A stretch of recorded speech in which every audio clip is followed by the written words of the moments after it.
Hey everybody, it's the Boardgame Blogger. Today I'm here to review Axis and Allies 1914. Now obviously there were no Axis in 1914, but it uses the Axis and Allies system and takes place in World War I with the Allies versus the Central Powers. Now this game sort of has some unique twists on the Axis and Allies system in the Great War. And so they simulate trench warfare, very different than World War II combat. And they have artillery, you have spotter planes, and you have sort of the different political intervention of the different countries simulated. Some things aren't really done that well.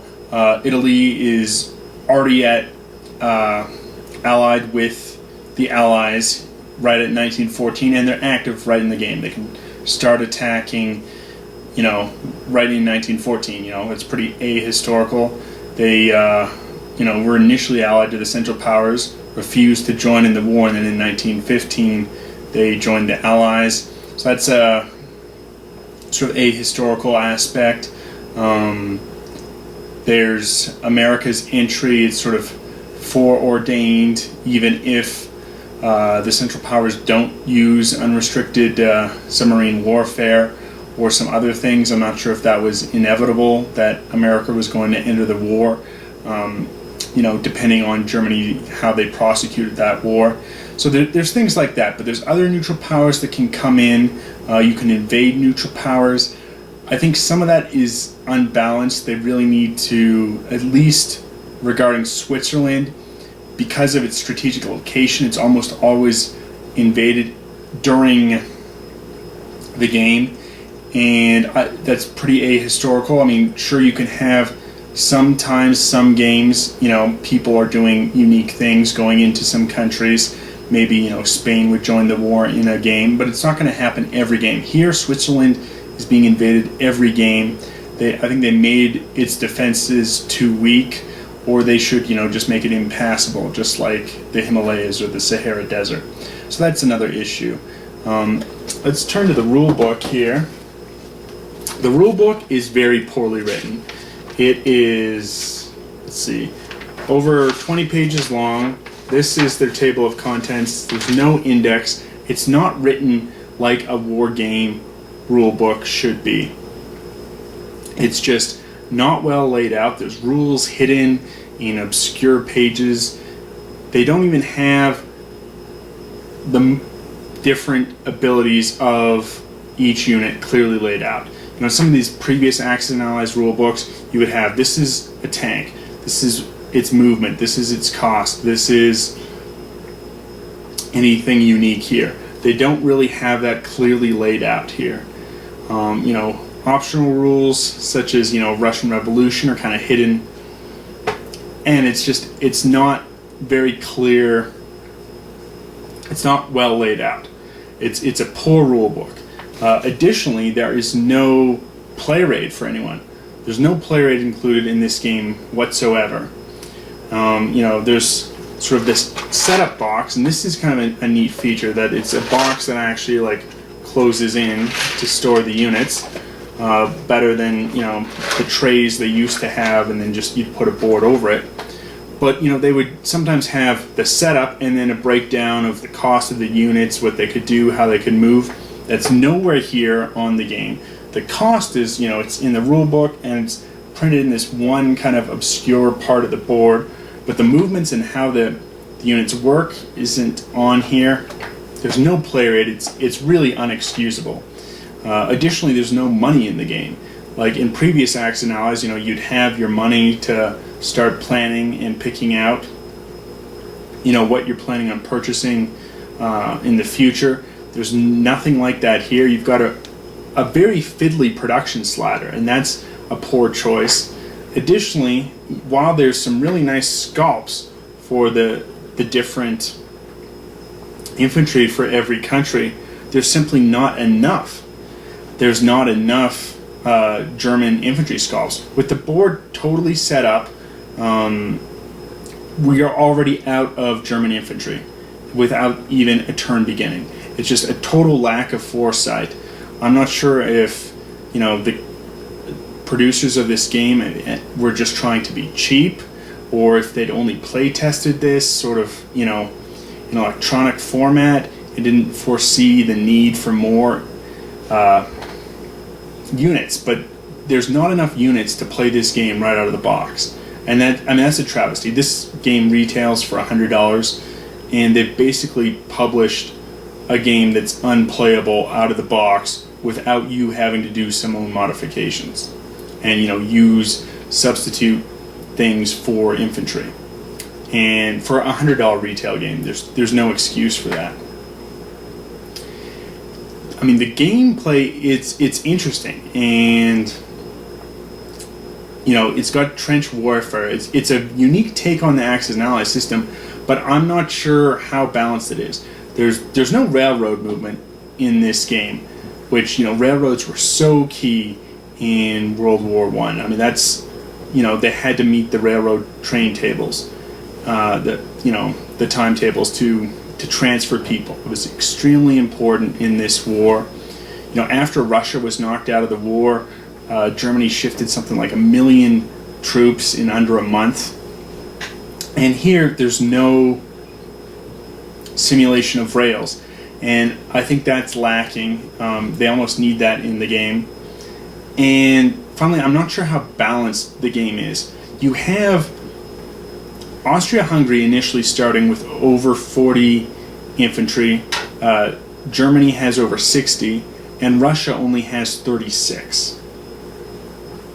Additionally, Russia's production capacity is lower than Austria-Hungary's, and this just does not seem historical whatsoever. Because of the internal lines of the Central Powers, it's much easier for them to aid each other, and it's in the games that I've played, in the games that my game groups that I'm involved in have played, Russia gets knocked out early, quickly every game, and it seems like it's impossible to save them. And maybe that's how the game is trying to simulate the internal conflicts of Russia at this time period, but I don't think that was a foregone conclusion. And I mean, historically, the Austrian-Hungarian army did not fight very well at all. I mean, the Russians had success against them in the Brusilov offensive, and that's just not modeled here in any meaningful way. And I just think it's too easy to put Russia out. I think there's problems with people going into Switzerland. They have neat mechanics for the involvement of the neutral powers, but Switzerland is far too weak and far too strategic that it's being gone into every game, and that's just too ahistorical, I think. The Swiss were really the most neutral of neutrals and had a fantastic army, and here it's simulated as far too weak. But I'm sure you want to see sort of how the game plays, but my recommendation, based on the gameplay and the production values, is not to pick this up at $100. If you're a big fan of the Axis and Allies system, if you like this lighter war style, I think this could be a game you could like, but it does not seem to justify the $100 price tag given the massive production problems with this game, and it's tragic. Additionally, there's a few sort of color issues. You have, for colorblind people, you've got different chips here. A kind of a darker red represents 5, a lighter red is a 1 for the Central Powers. It's blue for the other, for the Allies, but the issue is it's very difficult to spot for colorblind people. Additionally, the lines sort of demarking the different countries can be difficult to spot, and I think for the actual Western Front, the spaces are too cluttered, and it's too easy to kind of knock over the units, and they really should have made the board bigger. Maybe charge a little bit more, but get the production right, and it's unplayable out of the box. You need to modify it yourself, and for a $100 retail game, unexcusable. But mechanics are neat. It has a lot going for it. I think, you know, they might come out with a revised edition in the future, but very interesting mechanics here. It's a neat simulation of got the trench warfare feel in the Axis and Allies system. So let's take a look at how it plays. So here's a board on setup now. We've got Africa, and in the middle of Africa is the production chart, and where they have on the board the cost for the different units that you can purchase. Now, other than the manual, that's the only place on the board. And you can see this production chart is kind of fiddly. It's not like the previous Axis and Allies charts, and there's no money. It's not that helpful. I think the map of Africa, however, is generally pretty good. You know, they've kind of crushed it in, and there's space to move.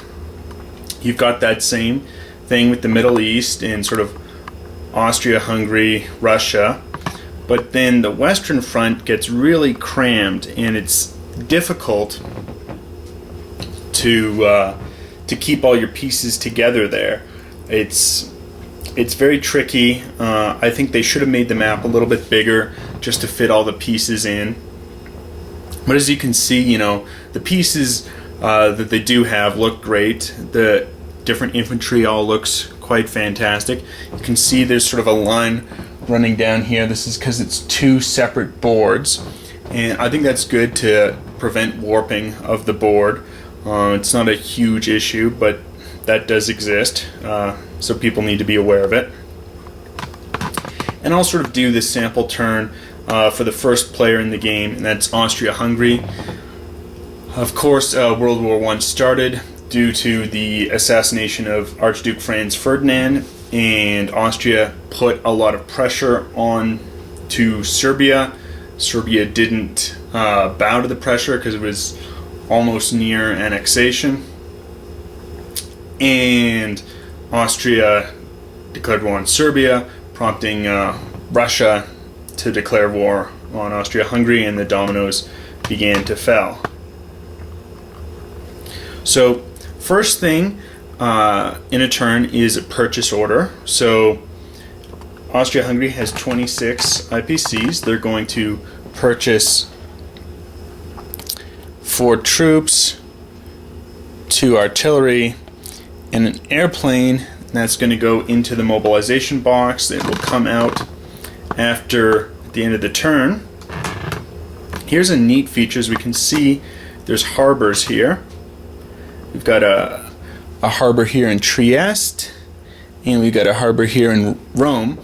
And the powers who control those harbor have mined it, so it's difficult for enemy ships to go in. They're risking hitting mines, so that's a neat aspect to the game. So we see here we've got the Serbian flag and then sort of the Russian. So this means Serbia is allied to Russia, and as soon as there's an intervention, you're going to times the IPC value, the economic value, by 2, and that's the number of troops that is going to come in on that side. So what will occur first here is Austria-Hungary is going to plan all their moves, and then there's going to be combat, and there won't be a second move after that. So you've got to plan all your moves first. So here Austria-Hungary is going to send these troops in, so going to convert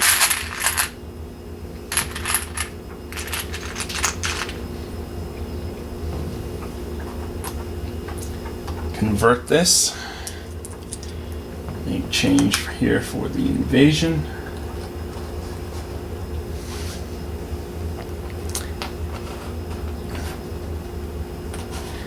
They are hitting both sort of Serbia and Romania.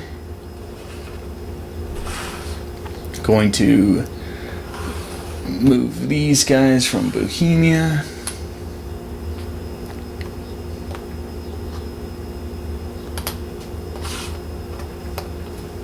and it's going to be sort of all of their moves initially. So that's what Austria-Hungary's doing. So now, because both Romania and Serbia have been invaded, it's going to instantly pop up for the Russians. You're going to get everything in infantry except for one artillery. So the Russians here are going to get 3 troops in Serbia, 3 infantry, and an artillery. Whereas in Romania, the economic value is 3, so the Russians will get 5 infantry and an artillery.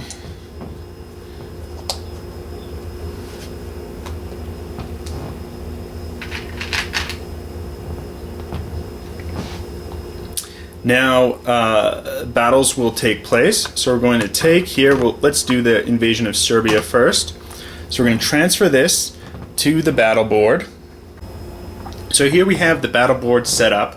What's going to occur is we're going to sort of roll dice simultaneously, and if we zoom in here on the Austrians, infantry generally attack with hits of just 2 or less, whereas if there's infantry with artillery support, that is for each artillery involved in the attack, infantry can attack and hit on 3 or less. So because there's 3 infantry that are attacking, this is upgraded, so all the 3 infantry can upgrade and hit higher. So first we're going to roll 3 dice for the artillery. They're going to hit at 3 or less.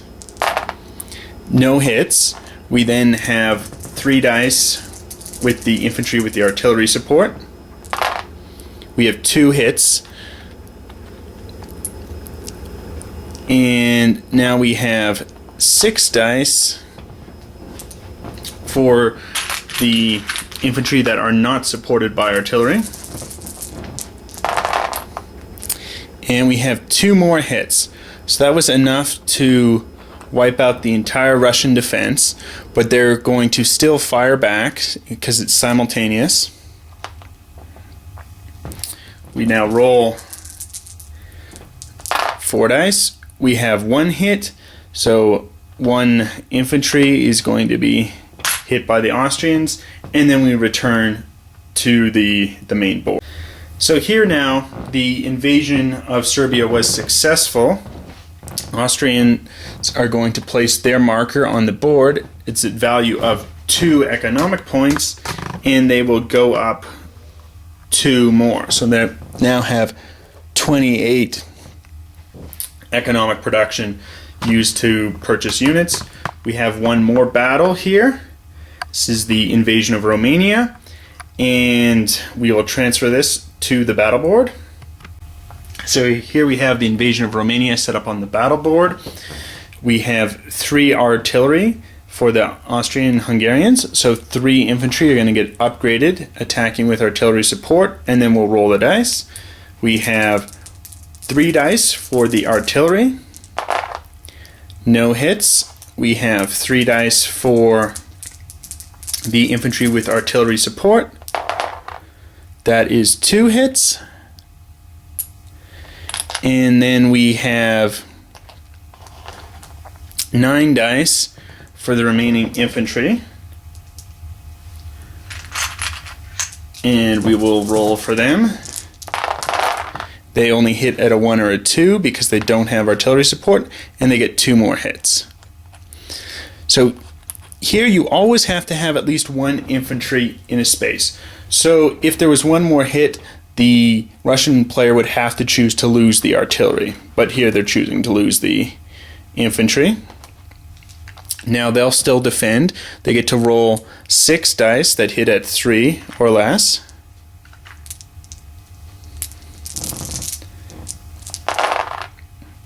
And they're able to get 3 hits, and that will occur on the Austrian-Hungarian infantry will now return to the main board.